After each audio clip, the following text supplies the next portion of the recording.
Right, I know, right? Says the old guys.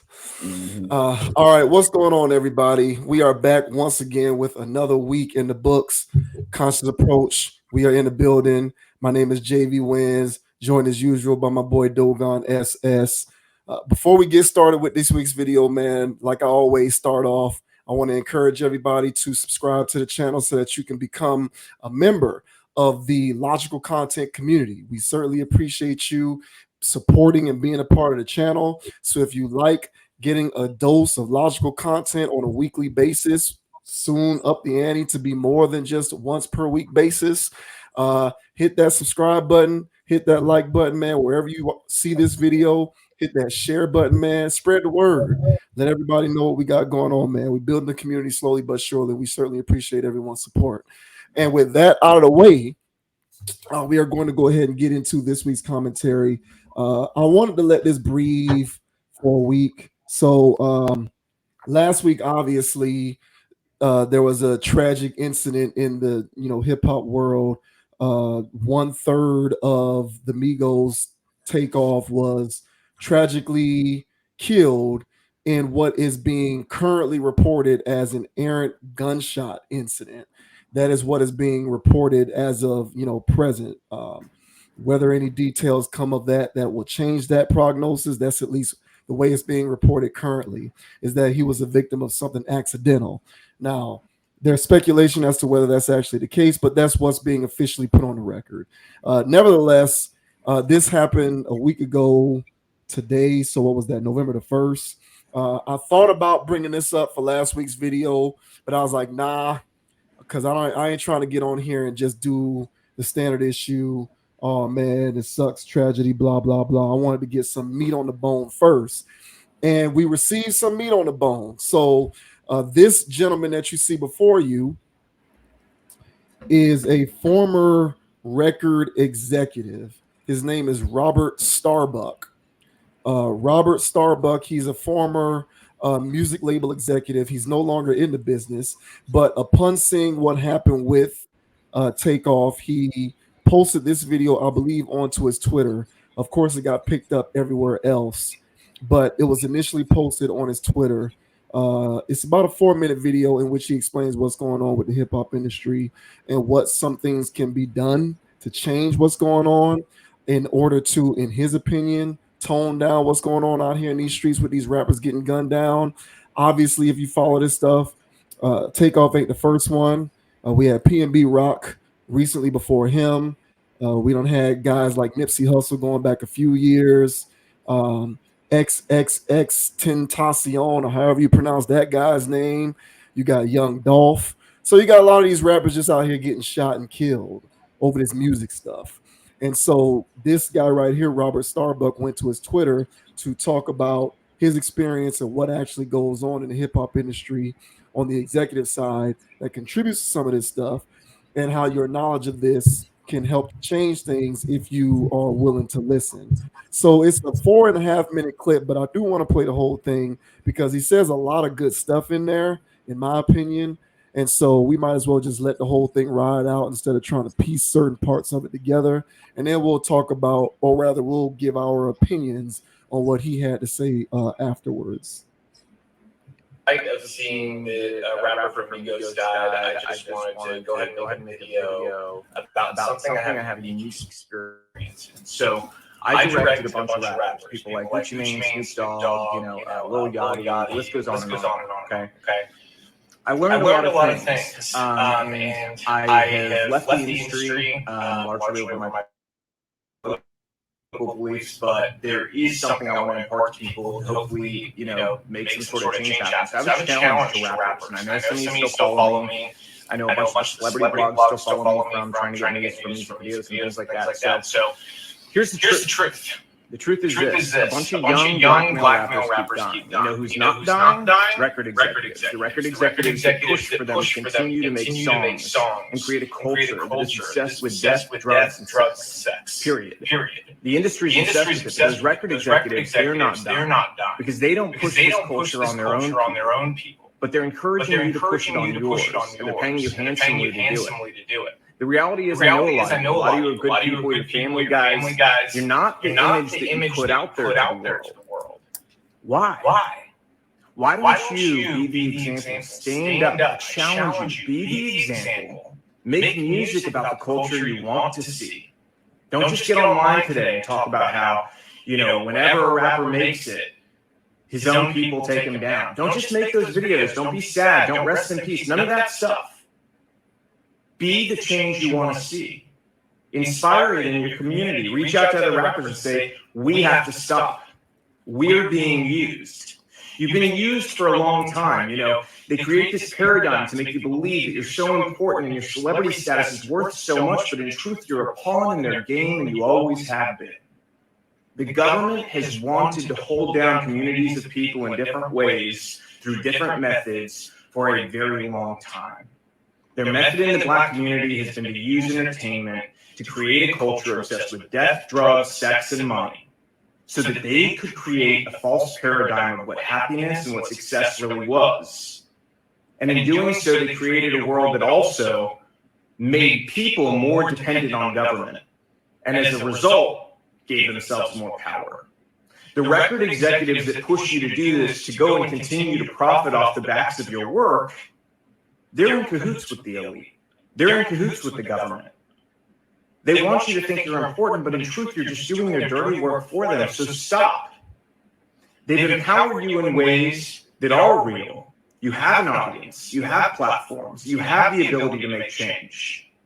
So go against the grain together. They're more afraid of you all together standing up and creating a new culture that's built around family, faith, freedom, doing the right thing, valuing life, than they are of anything else. So I challenge you. Use your power to do the right things. If you continue to do the same thing you've done, more rappers like this are going to die. How many have to die before you change the culture? And let me tell you something else. There's a reason the record labels pay us more to do rap videos. They don't tell you that, do they? Do they tell you that they pay us more to do your videos? Because they do. They do it because they know it's more dangerous. They do it because they know it's more difficult. And they do it because, frankly, there's a lot of money laundering involved. Those labels wash a bunch of money through. We don't do it, but we know the labels are doing it 100%. Okay, they're then taking the money off the top end, and you see on your royalty check, oh, they spent $150,000 on this video. Did they? Because we didn't see $150,000. Okay, and to who? Their friend's company? A lot of times that's the case. Same thing with insurance companies. They charge us more to insure your videos. And it's because they know the culture that's been created. They know that the only possibility of a music video being shot up is on a rap video. And that's the truth. So change the culture. You have the power. Your people deserve it. You guys. All right. So that was Robert Starbuck. Former record executive. I have to do a bit more investigating into whether he worked for a label or whether he was like an independent guy. I got to look that stuff up. Or maybe somebody who's watching this video can, enlighten us on that. I don't know too much about him outside of this and the fact that he used to do that for a living. So he said a lot of stuff in there. There's a lot to condense. You can take it whichever direction that you want. But what did you have to say about his commentary there? I feel as though it was all factual. I didn't hear anything in there that I disagreed with. This is what I've been saying for decades now. As crazy as that sound. All right. Decades? 2. Yeah, 2 decades. That's qualified. Oh, well, yeah, it's decades. Yeah. It's more than So, one. So yeah. Yeah, so that qualifies. So yeah, I've been saying this for 20 years now. When it comes to hip hop, air quotes, right? So we discussed this before when I was saying that when hip hop turned into rap, and hip hop in its origin was only telling what was going on in the neighborhoods or It was real poetry, and they were actually speaking about topics that made sense, and it was actually articulating life. Uh, when rap became a thing, it was articulating fantasy and people speaking about things they've never done before, that they never would do, and making it seem cool.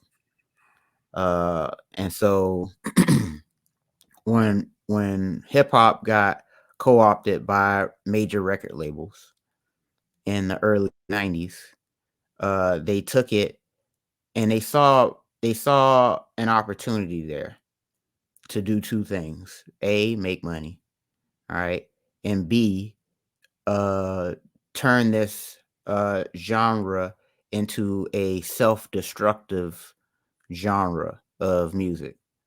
And they push groups like NWA, and they push rappers that glorified selling drugs and shooting inwards, and that became the new trend in the early 90s. And we kept hearing this thing, at least in the late 90s, when I was starting to get tired of this stuff. I was hearing that, well, black people only want to hear this. Black people only want to hear this, blah, blah, blah, blah, blah. Well, who said that that's all we want to hear? Well, that's all they play on the radio. Who's putting it on the radio? So it's not black people putting it on the radio.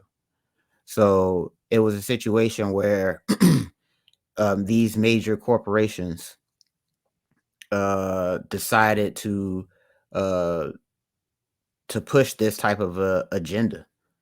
And so just like how old boy said, that the people that are pushing this stuff are also the record labels are also in bed with politicians. All right. Also in bed with politicians are people who own private prisons. And so when you have a prison industrial complex compiled with a music industry that promotes selling drugs, promotes killing people, all right, and promotes committing felonies and crimes and stealing and stuff, all right. Well, if you're doing all of those things, I'm pretty sure you'll go to prison. So are all the rappers going to prison? No, but a lot of them go in and out of it. And the record labels make sure that they pay the best attorneys to get those people out, just so they can make more and more goofy music for everybody to listen to. Some people should be under the jail and they still just keep getting out just to make more murder, murder, kill, kill, sell drugs music. Now, who's paying to get these people out? The record labels. And so they continue to push this fantasy music that has now turned into reality. And so when I was growing up, it was merely fantasy. I would speak for myself. I didn't think these guys were selling drugs. Well, how could you sell drugs and openly talk about it on the record and you're not going to jail? How could you talk about killing somebody and openly speak about it and not go to jail? But what ended up happening was not everybody had a decent enough filtration system. And once you start listening to this stuff enough, it starts to absorb into the masses' subconscious mind. And then they start acting out whatever they've been absorbing. So people actually go out there and start selling drugs and killing people. And so this is a phenomenon that has been going on for a while now. We're starting to see it come to a boil, in the sense that rappers are actually selling the drugs, rappers are actually killing people, and rappers are actually dying. So I do have more, but those are initial thoughts initially. So any thoughts on your side, bro? Yeah, I agree wholeheartedly with everything that you said there. So, yeah, I trace a lot of this back to when it ceased to be entertainment and actually started to become way of life. And I don't know how I've lost track of how many times the earliest that I can remember saying this was like, I don't know, 2015, 2016, something like that. when I started to express how uncomfortable I was becoming with the fact that hip hop was being made synonymous with black culture. And, it created this paradigm in which it sandboxed black people into this monolithic form of behavior, in which it's basically gleaned that if you're not acting in kind with these imageries that you see portrayed in this music form, then it somehow means that you're other than black or not black. Now, obviously, no one wants to feel as though they're being ostracized from their own community. So most people are going to acquiesce and do and say and behave in these various ways because they want to, quote, be a part of their own culture. And so, I started to notice this early, about a decade ago. You started to hear these things, you started to hear certain catchphrases being uttered, like for the culture, and we do this for the culture, or this is for the culture, or don't disrespect the culture, or people are trying to get into the culture, or but who are the gatekeepers for the culture? Um, that kind of stuff made me very uncomfortable because there's a whole world out here that's bigger than subgenres of music or even major genres of music. And by capitulating to a form of rhetoric which suggests that your way of life is tantamount to this music form, you're essentially boxing yourself in to one way of life. And it's a way of life that is self-destructive and, detrimental to your well-being and your health and the well-being and health of those around you and the people that you care about. And, this rap stuff is a part of why I've sort of relinquished this notion. At least I'll speak for myself. I've personally relinquished the notion that white supremacy is running rampant and that it's all about institutional racism. And that's what's keeping black and brown people, black people in particular, disenfranchised. I've kind of moved off of that stance. And the reason why I've moved off of that stance largely is because I, for the most part, seeing black people being the arbiters of their own self destruction. Now, the impetus of that very well could be a form of institutional racism. Like if you want to suggest that the various mechanisms that you referenced previously, the prison industrial complex, which I would agree is a form of institutional racism, in cahoots with certain other institutions like the music industry, is a part of a grander manifestation of institutional racism. I'll buy that completely. But at the end of the day, people need to be held responsible for their actions and behaviors. And like, call me cold and callous, but after a while, once you've seen enough of your own people getting killed or put in prison, at some point there needs to be an awakening that takes place, which says, I don't necessarily have to keep living like this, nor do I want to continue to live like this. So, what are some things that I can do to kind of make the shift? But we've been sort of subdued into this place in modern society in which we don't even think about various ways that we can remove ourselves from certain, you know, oppressive environments because we actually have bought we've bought into the hype. We believe we drink the Kool-Aid. Not all of us, but a large portion of us. We drink this Kool-Aid, and the Kool-Aid is a concoction which tells us this is what it means to adhere to your culture. This is what it means to stay true to who you are and who you're supposed to be. And so, if there is a grand plan, as Robert Starbuck sort of intimated throughout his commentary, with these record executives and these people who are getting together to put this messaging of sex, drugs, and violence out there to sort of co-opt it with black way of life, I'd say that it's working and it's been working for a long time. But the thing about it is you can't depend on those who are benefiting from this dynamic to gain an awakening and decide that what they've been doing thus far is all the way wrong. That's never going to happen. They benefit from it too much, right? So at the end of the day, the responsibility and the onus is on us as people, as individuals, to gain the wherewithal to understand that there's better ways to go about doing this. Like, make no mistake about it.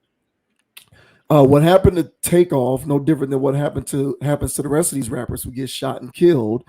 there is an underlying understood undercurrent of black sensibilities and behaviors, which suggests that the only way for me to get by in this world is by resorting to selling drugs or shooting people who look like me, or by, getting countless women who I don't care about pregnant, on and on and on. And these various messages are subtly reinforced through the music. And so the more we listen to it, the more that we are conditioned to believe that this is quote unquote the culture. And so that to me is primarily the issue that I see at hand. You were 100% correct when you hit upon the filtration system. The problem is not everybody is equipped with a filtration system. Like people like you and I were equipped with a filtration system, and we were able to be exposed to this. And even then, like, we might not have gone all the way with emulating all of this stuff, but we were still subjected to certain aspects of it that influenced our own decision making and our own behavior.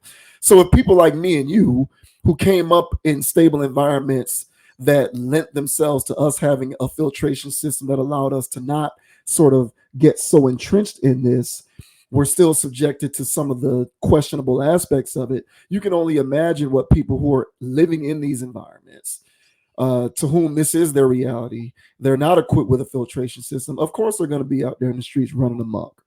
Uh, I've just gotten to the point where I say personal responsibility has to be something that we more closely cling to. It's not going to be help from those who are the purveyors of this dynamic, and it is going and we might get empathy or even sympathy from those who exist outside of the quote community, but people who aren't living this reality directly aren't going to be able to be a part of any actual integral change. It's going to have to be the people with the boots on the ground, people who claim that this is our culture. That's what's going to have to make the change. And these rappers out here dying and getting shot up, part of what's happening with that is this underlying current in which we have gained this understanding that this is what our culture is. And so a small part of it is these things are happening because there is a large percentage of us who believe that they're staying true to their culture by doing this stuff out here. It might sound plainly stated, but really that is what it is.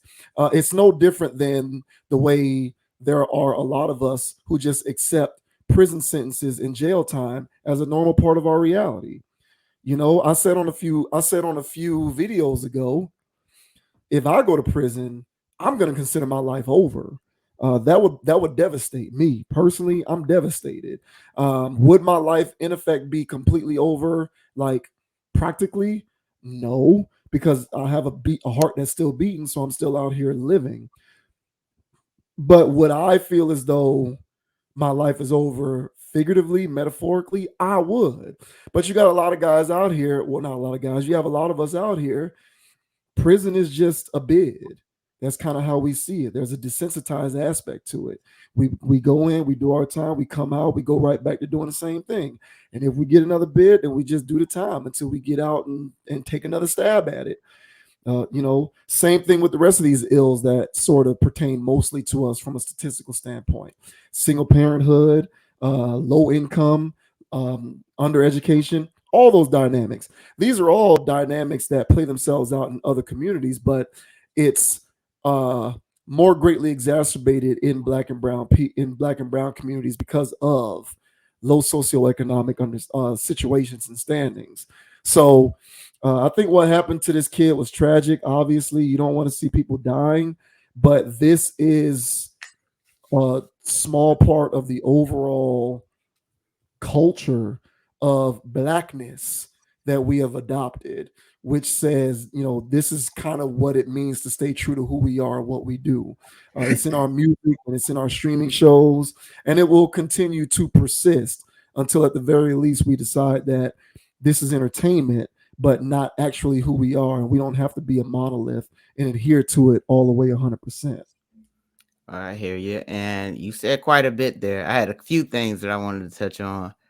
Don't know where to begin. So I'll start with saying Now you saying that, and I hear what you're coming from your angles. Uh, Something that you mentioned about, um, at what point are they going to get tired of this and change, whatever's going on. But we have to understand the power of the subconscious mind. So when you're dealing with humans, you're dealing with machines. And so when you deal with the subconscious mind, that is an automated device that when it's programmed, it does automation after that. And so when you're talking about music that people have been listening to since they were riding in the backseat of their mama's car because they put it on the radio all day long, even though that kid is less than a year old, when the song is saying, pop that vagina, you know, or whatever the hell else these songs is talking about, or they were talking about in the 90s, that kid brain understood that, even though it can't speak, its brain understood that, and it's hearing that stuff all the time. Then when it turns on the television for shows that were uh, for shows that are designated for the black and brown communities, most of them are oriented around drugs, crime, jail. All right. And so that's another form of programming. Right. And then again, I don't know who owns these networks, but they don't look like the black and brown people who are absorbing it. And so when these people are absorbing this stuff at a very young age, then they grow up and they do automation. And when they're out here doing their automation, it looks like the crime that they were absorbing from all of their stuff. Now, when you get a network called Black Entertainment Television, and the stuff that they were putting on TV, American Gangster, glorifying people who were lifelong criminals, people that were in and out of prison, who would sell drugs, murder people, mass murderers, and then glorify these people as if they're somebody that we should be idolizing. Coming out with movies where there's gangsters and, paid in full and all these other things that's supposed to be, hood classics. you know that's another thing I can't stand, hood classics. you know and so when we got these movies out here that are sinking into the subconscious minds of people, then they start acting things out. So even if you tell that person, hey man, consciously this is wrong, consciously they would agree. But unfortunately people don't operate in their conscious mind. All right. The subconscious mind does 95% of the work. I wish you would tell your cells to be dividing right now and do osmosis, right? But that's not what your brain is. Your subconscious mind is handling that. And so people are in automation all the time. And so when they absorb this stuff, they act it out. When you talk about the way that we were raised, for instance, 95% of what we were absorbing was structure. And so even though we were watching that foolishness, like you said, there's still some residual stuff that we adopted. I'll speak for myself. I damn sure adopted stuff from those music videos, right? And those songs, right? But I also saw 95% of the stuff what my parents were doing, and it was none of that. Mhm. So even though part of me was tempted to go out there and experience some of it, not all of it, but some of it, I still had a homeostasis that's programmed 95% of my subconscious. So I would revert back to what I was programmed to do from my primary caregivers. Now, if you talk about a situation where people were born and grew up in neighborhoods where their primary caregivers were already victimized by some type of system, right? And then, you know, mom's already strung out on crack, don't know the dad, primary caregiver steals from them, wild stuff. Then they hear all of these songs and stuff like this and all this rigmarole. Then they watch all this stuff on TV. Then they're 95% programmed to go to prison. All right. So there is a situation where you wish people could consciously hear whatever it is to change, But unfortunately, the subconscious mind controls a lot of that stuff. I don't believe in the word entertainment. To me, there is no such thing. There's only programming. And in whatever people are watching, somehow, some way, they have to manifest that through either thought or actual actions. So that's why people have to be mindful of whatever they choose to absorb on a daily basis. If you're listening to financial advice all day, you're listening to the stock market all day, you're listening to people who are always talking about money, money, money, money, I guarantee you're going to be on a money path. If there's people out here that's always listening to crime, crime, crime, murder, murder, kill, kill, or whatever, all right, they don't have to actually do those crimes, but they are definitely living in a much lower vibration than they would when it comes to something else.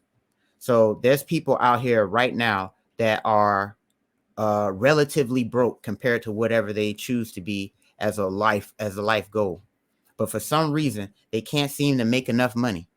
But if you take a man who has enough subconscious programming, he's already made money before or what have you, you strip him bare, I can guarantee you that man will become richer before the person that has no understanding or no programming on how it is to make money. So just the same way we can say consciously, I wish they can get their act together. There's people who consciously wish they can make more money, but subconsciously they were programmed to be broke by the same television shows that told them to go out and spend money, the same television programs that told them to go run up their credit, same television programs that told them to go not be financially literate. So there's a whole bunch of campaigning going on across all groups of people. The group of people, the type of programming that the black and brown people are receiving are to go to prison and to just not be a productive group of people. Then there's other groups of people who get their own level of subconscious goofy programming. I was after the football game, I watched football. After the football game on Sunday, I'm at my grandma's house, and then some show comes on where Nick Cannon, and he's out here. I don't know if it's Mass Singer or whatever. They got they had Little Miss Piggy on there. They had people wearing costumes, and my dad pointed at the TV and said, "Look at this foolishness. What the hell is this? Look what they got people out here watching." And I said, "Man, I'm losing brain cells looking at this goofy stuff."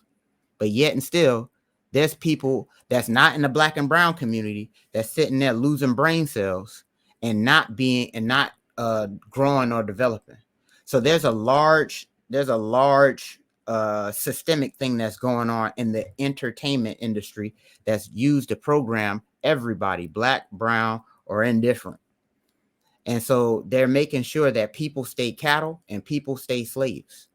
And so within the black community, our job and our duty is to go fill up the prisons, keep the prison industrial complex going, pumping and moving and staying alive, stay out of politics, stay out of everything else, go dribble a basketball, go throw a football. So there's a large systemic thing that is going on across all boards of people. I wish it was just a pull yourself up by your bootstraps. But if you were programmed to tie those bootstraps together so you trip and fall every 2 feet you walk, then you can't be surprised that these people can't get their act together. So I completely agree with Homeboy because he was actually behind the scenes. And that part where he was talking about that these people, these record executives are also, hanging out on a golf course with actual politicians. He didn't bring up the prison industrial complex, but I can pretty much damn well guarantee you because there's politicians who already invest in that kind of stuff in the first place. So you go out there and you vote for a politician who also has vested interests. You want your neighborhood to change, but then you vote for a politician who has vested interests in a prison industrial complex that's going to imprison your own children. Then you have to understand that there's a much bigger thing going on out here than just entertainment. So I agree with this. This takeoff situation is the last domino, and everybody loves to look at the last domino, but nobody wants to see the first domino that was sitting there or the hand that pushed it. So this guy is acknowledging the first domino and the hands that are pushing it. So I agree with him wholeheartedly. I've been saying this for a very long time, and one of these days, through enough messages like this, maybe some people will take entertainment a lot more seriously because they can see how much it has actually programmed the masses, black, brown, or indifferent. So I just think in a free society, that's just what you're gonna get. You're just gonna get various mechanisms that are instituted to put the population in various levels. It's a caste system, like going back to the original societies, like the old English and European societies, where you had people who were at certain levels. You had, the royalty, you had the, sub royalty, you had the working class, and then you had the nobles, people on the streets. This is a modern manifestation of that. So again, I talk about the theory of casting the wide net. For me, it isn't about everybody waking up and understanding, because that's just not going to happen. of course. In a free society where people, for the most part, have free will and have the option to expose themselves to whatever, what was the phrase that you used? To expose themselves to whatever form of entertainment, I guess, that they want, it's going to naturally yield a result in which you have people who are able to succeed and persevere through that, and then you have people who are sort of in the middle, and then you have people who are just who are just victimized by it. And so it's just being able to cast a wide net to say, hey man, more people need to heed this, but also while at the same time understanding not everyone's going to heed it, because that's just the way of the world. Like, if this was a perfect world, everybody would get it and we wouldn't have this stuff going on, right? But I mean, the subconscious mind, as you said, is a powerful motivator. And you're going to have a large percentage of people who fall victim to it. You're going to have a percentage of people who are right around the middle who kind of fall victim to it, but also can be functional as contributors to society. And then you're going to have people who are able to be enlightened and live above it. And understand, the importance of being able to moderate whatever it is that they're exposed to. I just think that it's going to take generations of people who say this doesn't have to be my culture. Perhaps the generations who we have now perhaps may be lost, and it is what it is. I'm willing to entertain that notion. But moving into the future, I kind of feel like it starts with Black people in particular understanding that this music is not your culture. If you can get some of these newer generations to understand that this does not have to be my way of life, then at that point perhaps you'll start to see less of the the power dynamics who are putting this stuff out here into the streets. There's going to be less people susceptible to that if you have people who, when they encounter that, understand that this is not my culture, that this is just entertainment. That's just my opinion on that. Nothing too deep beyond that, but otherwise I completely understand what you're saying, and it's obviously a nuanced conversation. You can dig deeper into it on many different levels, but I kind of feel like it starts with a baseline understanding of the fact that just because these people who make this music or who are in these shows look like you, it does not mean that they represent you. And I feel like for far too many of us, we kind of look at this stuff and we say that's a representation of me. And I think we say that because subconsciously we truly do believe it. So it starts with being able to catch people at a point in which their blank slates won't allow them to believe that that's a direct representation of them.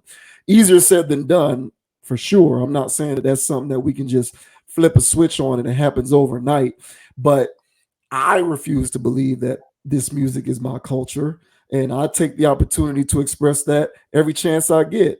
And so more of that needs to take place, but I do think some of it can be turned around. But you know, part of what he was speaking to is these record labels and these executives. It's easy for them to be able to execute this grand master plan because they know that a lot of us on the ground are gonna be accepting of it because we believe that it's a representation of us. If that element alone was absent from the equation, then there might be then the power of influence that it has may be less palpable. But otherwise, it is what it is. And what we're looking at is literally a statistical dynamic in which you're going to always have people who are subjected to this, who fall by the wayside. And so when it comes to that aspect, I just look to see less people statistically fall victim of it and, kind of fall by the wayside. But that's pretty much, the extent of what I had to say about it. I do concur with what both he and you were saying, though. I do think that it's an intentional strategy, but I'm also privy to that, and I have been privy to it because that kind of stuff has been going on since the beginning of time. Like, if you kind of do your research in the old civilizations, like they would put on those court jester shows in the town square to sort of keep people in a particular state of mind and keep them ignorant to what's going on in their own townships or whatever the case is, so that the ruling body can continue to do whatever they want to do. That's And right. so this is just a modern example of that. It's That's always right. been going on. And they But call what those we're people seeing, entertainers. right, exactly. But what we're seeing in the modern day is this is literally resulting in it's resulting in an increased death rate that is endemic to one particular group of people more so than others, and it's becoming more and more dangerous because the plan just continues to work in spades, where a lot of us are just walking around really believing that this stuff is a representation of our reality. And until that part of it changes, I feel like we'll continue to see more of these rappers getting killed. And it'll be RIP, prayers up for his family. 2 days later, we'll be back to listening to the same stuff and doing the same thing. And they'll be back to making the same music. Um, and that doesn't even speak to the fact that the popular the music that gets put out that's most popular, there's no balance to it because this is all you hear. That's a whole separate conversation. That's a component of this that we can get into that I won't.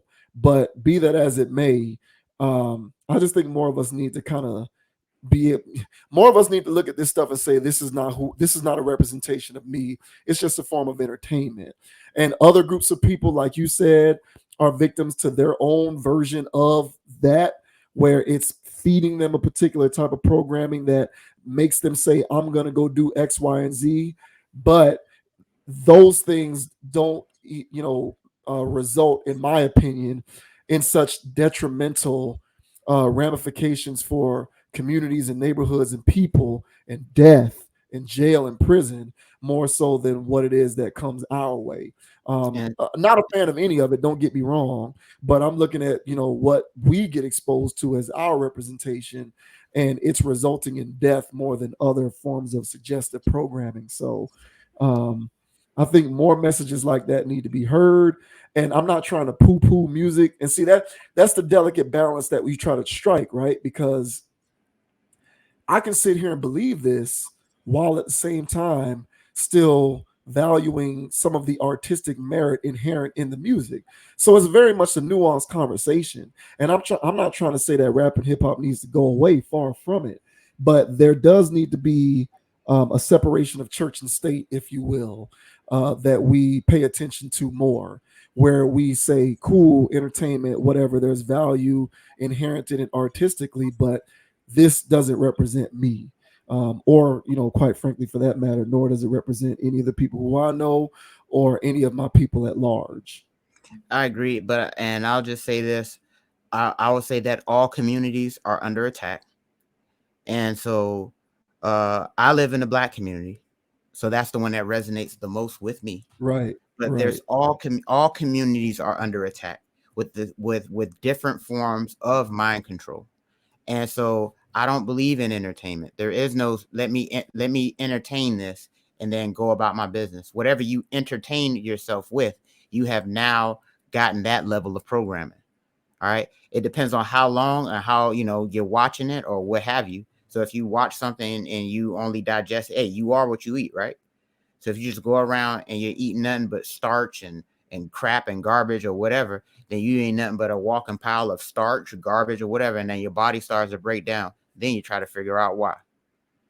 So that, but if you decide to eat some level of substance and then feed yourself with some real actual stuff, some tangible things that actually develop and grow into something, fruits and vegetables, then you can actually go out there and achieve something in real actual life and not sit in front of the box and entertain yourself further and go down some other type of rabbit hole. Now, again, the type of entertainment that the black community is being subjected to, all right, that results in the prison, crime, welfare, and all kinds of garbage that all black people said that they're over and they're tired of. Well, guess what? Your entertainment is further feeding you. So anything developed by 50 Cent, any type of anything that these other people out here creating that's always promoting gang culture, prison, and family members who do nothing but sell drugs, BET, any other network or any other type of program, P Valley, that's out here, yeah, that's out here programming the masses on some goofy stuff, and they sit in there and they just calling it entertainment, but then try to figure out why they get in a mess every other day, and try to figure out why their cousins and stuff like that and all of that is on their RIP shirts, and then they want to holler, rest in peace, Takeoff, and we got to stop this madness, and then turn around and then watch another show written and directed by 50 Cent. So that's what the black community is dealing with. But like I said, other communities are also complaining from the mountaintops about what is coming out on television that's corrupting their children. And their children are out here being another degenerative form of themselves. And so you'll see other cultures and other societies around the world who don't have the same level of programming that we have, where their kids are having higher test scores and they're doing other things and achieving more intellectually than our children over here in the West. So the Western society has created this culture of nincompoops, and they're actually creating this whole culture, whether they're anybody. Now, so yeah, the black community is getting theirs. Everybody else is getting their own version of it. So I agree with you, man. But one thing that I would say, at least me personally, the word entertainment is a 4-letter word to me, because I don't believe in it. I replace the word entertainment with programming. Right. Yeah. So, but yeah, man, this is a very, like you said, this is a very nuanced conversation. I can go on for days about this, but kudos to Mr. What's his name again? Starbuck. Mr. Starbucks. Robert Starbuck. Yeah. Mr. Robert. Starbucks. I can easily remember his last name because there is a character on Battlestar Galactica called Starbuck. So that's how I remember his name. But yeah, I hear all of that, man. It's just we're all shepherds to the flock. I keep telling people it's a numbers game. The very last thing I'm gonna say, like whenever I talk about issues that affect particular people or racism dynamics and things like that, it isn't that other communities don't deal with this, right? So it isn't that white people aren't also dealing with undereducation or underemployment or single parenthood. It's that it's a great, like black and brown people disproportionately deal with it more because the numbers of black and brown people are less. So statistically it's more endemic to those people. That's why it's more paramount for us to kind of pay attention to this stuff that's going on, because this stuff is a numbers game. It isn't about everybody getting it. It's about having enough people statistically who get it so that we have bites at the right types of apple, if that makes sense. So but I hear everything you're saying, man. Shouts out to Robert Starbuck. I thought it was a good message. I hope everybody there's going to be a link obviously to his commentary in the description of this video for everybody to check that out. So you have your thing. To you, entertainment doesn't exist. To me, I'll say the same thing about fairness. To me, fairness doesn't exist. I think fairness was something that was concocted by people who sell you a dream when life is inherently unfair. So I believe fairness doesn't exist, and you believe entertainment doesn't exist. No. And I can't say I blame you. All right, so we'll go ahead and move on, man. That was a good conversation, man. I enjoyed that. So hopefully, some of y'all watching the channel might get some out of that video.